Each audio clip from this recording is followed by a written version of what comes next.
با یه رله آفتومات و یه دونه کلید ریست بیا بهت آموزش بدم بهترین نوع سویچ مخفی برای ماشینت ببندی. میریم برای نصب پرشیا. خب برای زیر سویچ 405 پرشیا، دنا، سمند ما 3 تا سوکت داریم. با سیم نارنجی کار داریم. سیم نارنجی رو بچینیم ماشین خاموش میشه. میریم برای نصبش. سیممون رو لخت میکنیم، یه دونه بالا یه دونه پایین.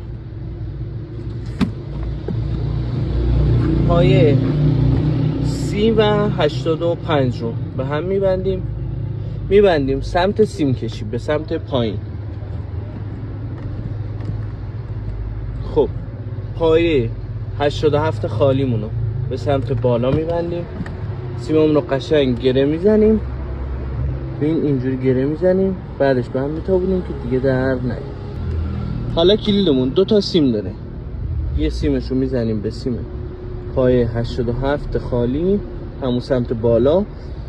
یه سیممون رو میدیم سمت پایه 30 که به سمت پایین هست. قشنگ چسب میزنیم. داده پایه 8 رو نشکار میکنیم، به اینجا یه منفی قوی میبندیم.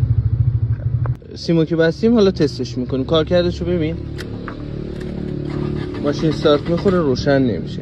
کلید رو یه لحظه میزنی برق پشت آمپر میاد ماشین روشن. خب برای باز کردن این قابه، خب این انگشت رو میاری جلو میدیش بالا، اینو در میاری. خب کلید رو میذاریم اینجا، دوباره این همه رو میبندیم سر جاش. کلید میفته اینجا. حالا ماشین روشن نمیشه. کلید یه لحظه اینجا میزنیم برق پشت آمپر میاد ماشین روشن.